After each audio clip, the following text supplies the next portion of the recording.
pakai arang ya. Iya. Mari kita tadi cat bulan. Ini pukulan sih.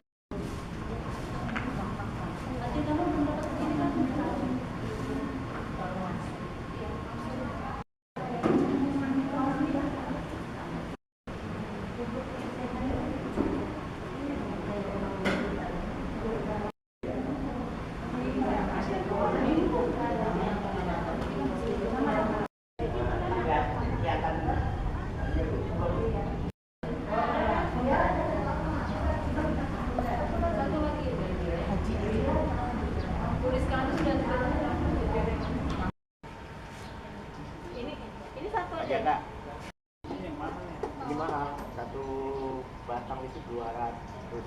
Oh ini dipotong dua ini? Iya. Berarti ini 500. Iya. Ya kan? Lampu sendiri. Lampu itu dari rumah kok ini bu, penerangan. Lampu jalan.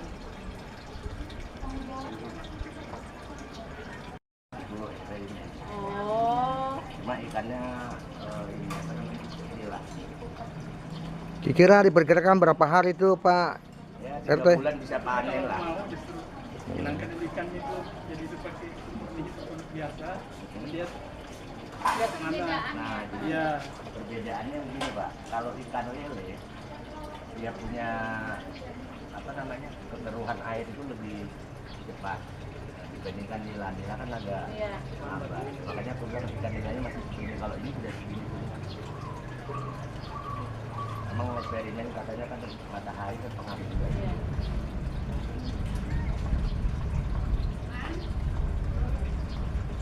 Kalau di airnya itu bisa berkembang.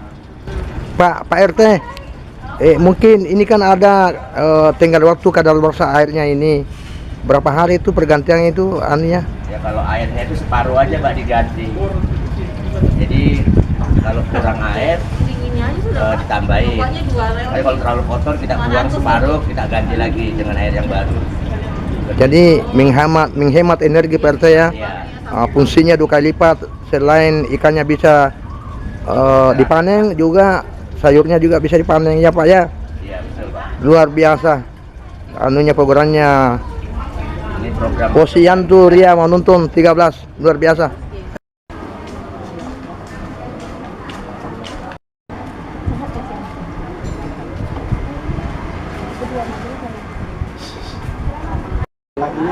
Ada. Ada. Sendirian sudah.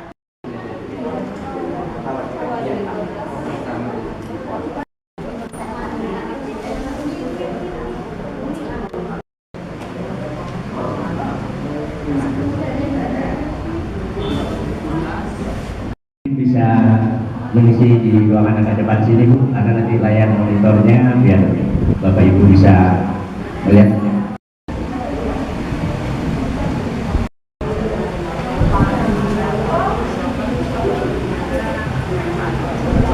Mari ibu, mungkin bisa di depan sana, bisa berset. Pagi dan salam sejahtera bagi kita semua. Yang saya hormati Bapak Sekretaris Lurah beserta jajarannya, yang saya hormati perwakilan dari Area Manajer Komponen CSR Pertamina, yang saya hormati perwakilan dari Puskesmas Baruna, dan ibu-ibu dan bapak-bapak hadirin sekalian yang saya hormati.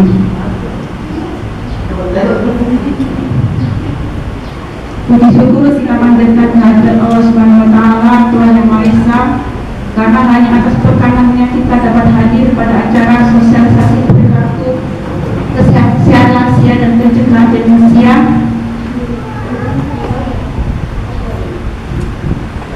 Hadirin yang saya hormati, saya sebagai pembawa acara akan membacakan susunan acaranya terlebih dahulu.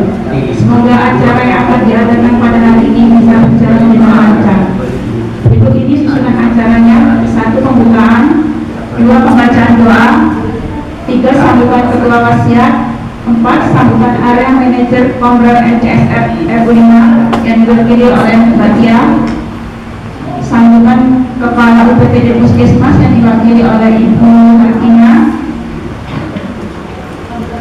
sambutan Bapak Sekretaris Lurah, 6 foto bersama, 7 penyampaian materi bacaan doa yang akan disampaikan oleh Bapak Haji Albani.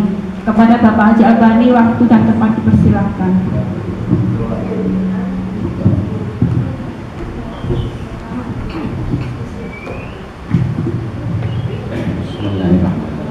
Assalamualaikum warahmatullahi wabarakatuh.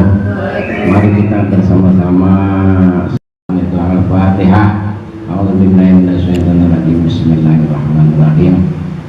Alhamdulillahirabbil alamin arrahmanir rahim maliki yaumiddin. Iyyaka na'budu wa iyyaka nasta'in. Ihdinas siratal mustaqim.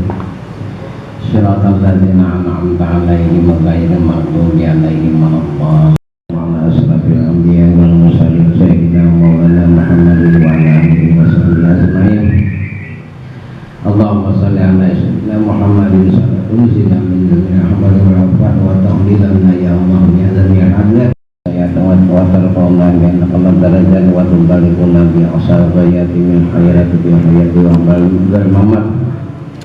Allahumma ighfir lana dzunubana wa li walidina warhamhum kama rabbayana walhamdulillah. Terima kasih.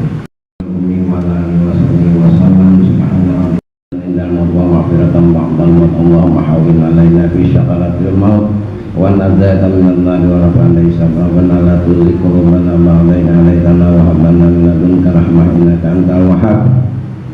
Rabbana taqabbal minna innaka antas samiul alim wa tub 'alaina innaka antat tawwabur rahim. Rabbana zalamna anfusana wa illam taghfir lana wa Allahumma inna nas'aluka salamatan fid dinina wa afiyatan fil jasadina wa ziyadatan fil ilmina wa barakatan ya tawad wa tarqana min qalb darajat wa tubalikuna bi asal ghayati min khairati bi hayati wa bal mamat.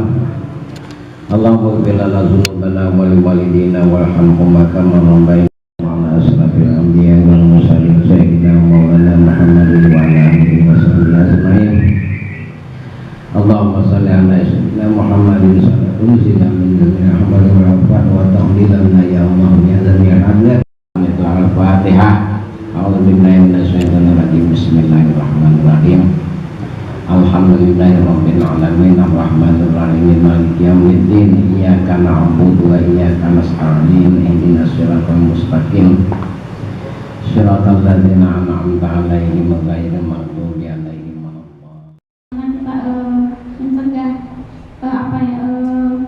Mungkin semacam kebiasaan yang ada pada masyarakat demensia pada lansia. Harapannya nanti dari ibu-ibu yang hadir mungkin ada yang sudah lansia dan juga yang belum, nggak apa-apa. Di sini kita belajar lebih dini ya Bu ya, bagaimana kita menyiapkan diri untuk sebelum menjadi lansia. Karena menjadi lansia itu pasti ya Bu ya, insya Allah bisa menyiapkan apa-apa aja sekiranya kita tiba di masa tua, masa lansia kita. Sebelum dan Ibu Santi yang sudah mewakili pada pagi hari ini, ada Dokter Hartina dan Dokter Dayan yang juga sudah menyempatkan waktunya pada pagi hari ini.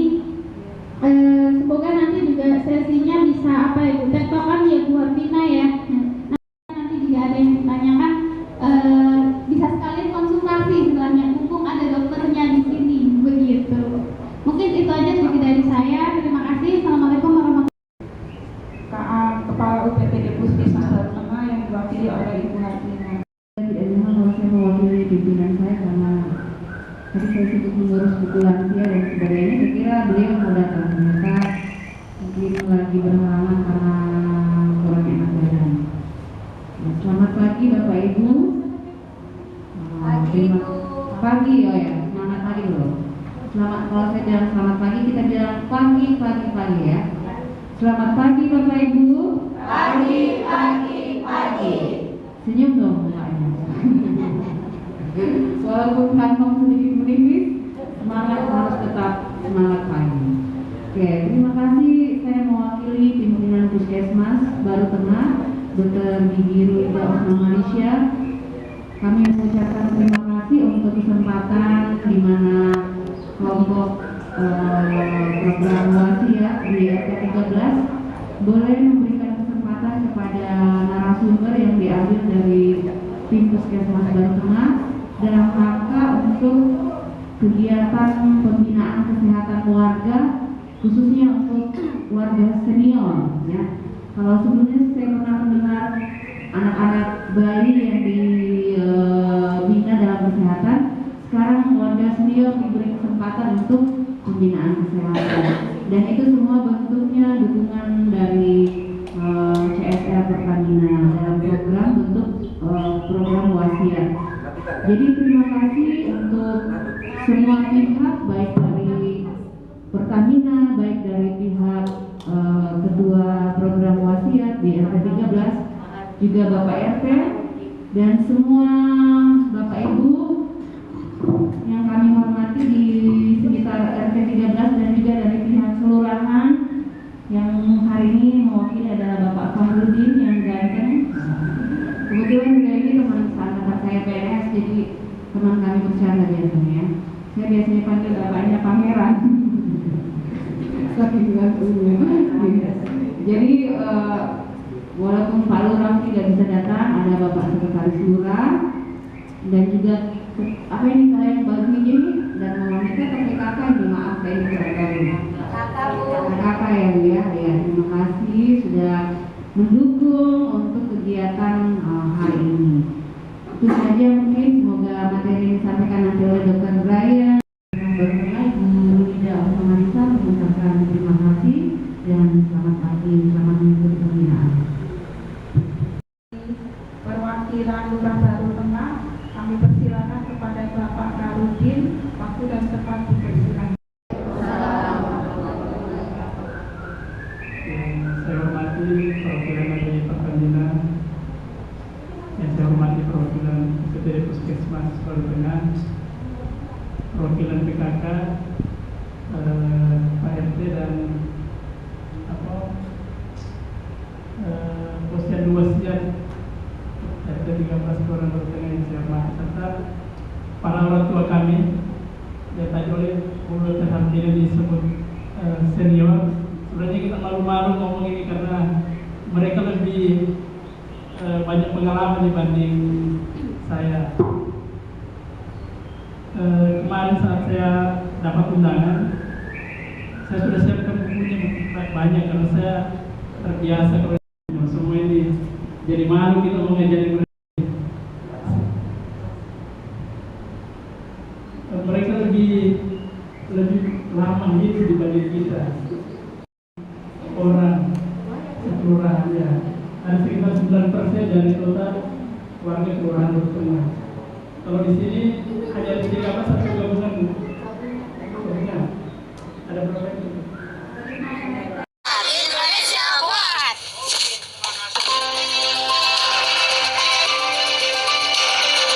Indonesia kuat.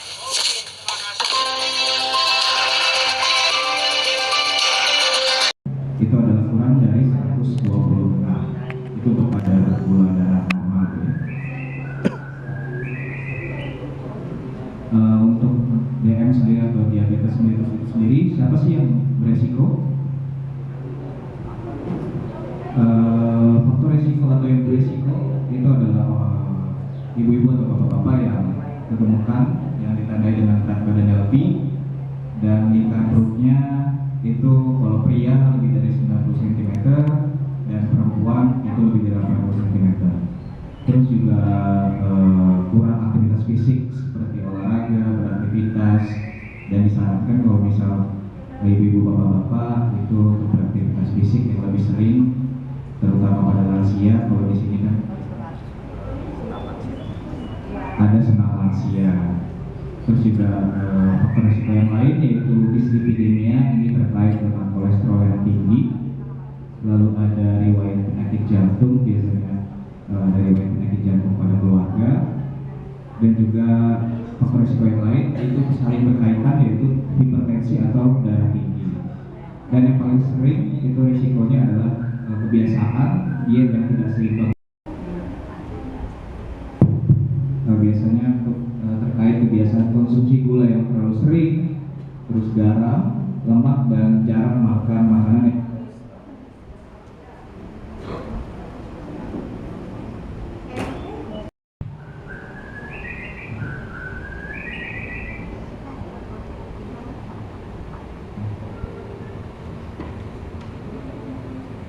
Nah, gejala-gejala dari kencing manis atau diabetes sama. Biasanya ada gejala-gejala tambahan yang lain. Biasanya yaitu berat badan menurun cepat tanpa penyebab yang jelas, lalu sering kesemutan, lalu ada gatal-gatal di daerah kemaluan, biasa juga muncul bisul yang hilang timbul, terus penglihatan yang sering kabur, cepat lelah atau mudah lelah, terjadi keputihan, lalu luka sulit sembuh, gampang atau mudah mengantuk, dan biasanya bisa terjadi potensi pada pria. Nah, apa saja sih komplikasi yang bisa terjadi akibat daripada diabetes atau kencing manis? Yang pertama yaitu retinopati diabetik, yaitu akibat diabetes yang berlebih, jadi gangguan penglihatan pada mata. Lalu ada penyakit kardiovaskular, terus ada penyakit ginjal yang biasa kita sebut nefropati diabetik, dan sampai di amputasi itu paling sering akibat daripada diabetes. Nah, makan model T untuk makanan utama dan mengutamakan konsumsi buah-buah untuk makanan selingan, dan juga batasi beberapa makanan yang mengandung gula. Bisa dilihat pada gambar, itu gula pasir sudah pasti harus dikurangi, terus gula Jawa, terus minuman-minuman yang di kaleng, terus yang sering di warung itu kayak botol, terus nutrisari dan segala macamnya teman-teman.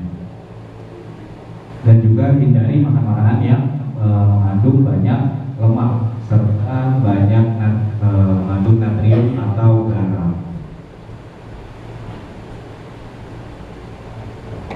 Untuk materi diabetes mungkin hanya segitu. Diabetes itu sudah rutin minum obat dan tiba-tiba tekanan darahnya sudah normal kembali, lalu obatnya di stop atau nggak diminum lagi. Ini adalah sesuatu hal yang salah itu ya. Nah, tidak bisa sembuh.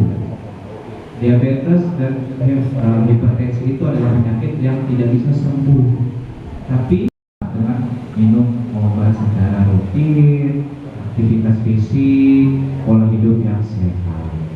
Jadi kalau sudah minum obat rutin, obatnya harus diminum terus, nggak boleh bolong-bolong atau di stop. Karena saya sering jumpai di puskesmas itu suka bolong-bolong minum obat, bahkan di stop kalau sudah tekanan darahnya normal. Itu yang salah Bu ya. Terus ya tekanan yang normal tetap. Mungkin ada lagi Bu, ada yang lebih tanyakan. Saya mau tanya itu, apakah tidak ada efek samping itu? Karena itu yang ditakutkan oleh nanti begini. Apalagi kayak saya ini kan sudah konsumsi hipertensi, gula darah, radang tulang, vitamin, nah gitu. Jadi kadang minum obat sehari itu kadang 4-5. Itu yang mungkin. Terima kasih. Kita minum obat darah tinggi, diabetes secara rutin terus-menerus, itu efek sampingnya apa? Apakah aman? Saya jawab aman, Bapak. Gak ada efek samping ke ginjal. Justru ketika Bapak Ibu sudah mengalami hipertensi atau tekanan darah tinggi, terus kencing manis, nggak minum obat, itu justru malah nanti ginjalnya yang rusak. Kenapa? Karena perjalanan penyakit hipertensi itu bisa terkait dengan ginjalnya juga. Beberapa enzim di ginjal itu berpengaruh terhadap hipertensi, malah nanti ginjalnya yang rusak. Nah, ketika kita minum itu tidak ada efek samping dan insya Allah aman untuk ginjal. Ya, saya sering juga tuh ditanya pada pasien, dok saya takut kena ginjal. Justru aman Pak. Ketika Bapak nanti malah nggak minum, malah ginjal. Konsumsi obat ya. Nah, dia di satu sisi merasa takut, saya minum obat nanti ginjal saya rusak, karena memang ginjal itu kan tempat pembuangan sisa-sisa zat kimia, termasuk zat kimia itu obat. Tapi yang hebatnya ada orang nggak minum obat, tapi minum herbal. Padahal herbal itu nggak tahu juga itu zat kimianya apa, malah bisa merusak ginjal. Jadi dokter itu memberikan pengobatan bukan berdasarkan perkiraan, karena dokter itu memberi obat bekerja sama dengan apoteker atau farmasi dan ahli obat. Sudah dilakukan penelitian secara klinis. Klinis itu artinya bertahap, mulai dari hewan, kemudian kepada manusia. Berbeda dengan obat yang sering kita dengar di radio kalau naik mobil ya, ada apa tuh obat mujarab yang ini. Itu belum tentu diuji secara klinis. Klinis itu artinya kepada manusia. Bisa jadi kepada binatang belum diuji, tapi dia sudah mengklaim obat mujarab. Itu justru yang berbahaya. Obat-obat yang sudah diuji klinis itu akan ditarik kalau memang merusak ginjal. Seperti contoh kasus kemarin parastamol ya, sirup yang abal-abal. Pas masa COVID, mungkin bahan baku susah, diambilnya bahan baku yang merusak ginjal. Akhirnya muncullah gagal ginjal akibat parastamol yang abal-abal. Tapi setelah diteliti, ditariklah dan yang produksi itu akhirnya dihukum, tidak akan lagi produksi obat. Jadi ada aturan dari POM, Badan Pengawas Obat dan Makanan, itu ada aturan kalau memang ada kasus yang produksi itu siapa, itu akan ditarik dan akan merugikan perusahaan produksi obat. Jadi malah yang berbahaya tadi seperti Dokter Brian katakan, tidak diobati tensi dan gulanya tinggi, maka muncul gagal ginjal tadi. Itu jadi dan memang kita kalau para dokter itu merasakan obat tidak mau sembarangan. Kalau saya sendiri mungkin biasa heran kok, hemat betul ini dokternya cuma 2 dia kasih, padahal saya senang kalau dapat 10 pulang, walaupun 10 belum tentu diminum, tapi senang duluan ya dapat 10 obat ya. Karena kita mempertimbangkan tadi kondisi ginjal, semakin kita bertambah umur, fungsi ginjal akan lebih menurun. Jadi kita mempertimbangkan obat untuk lansia itu juga tidak mau sembarangan semua diberi obat. Bahkan ada yang senang betul baru batuk pilek minta antibiotik.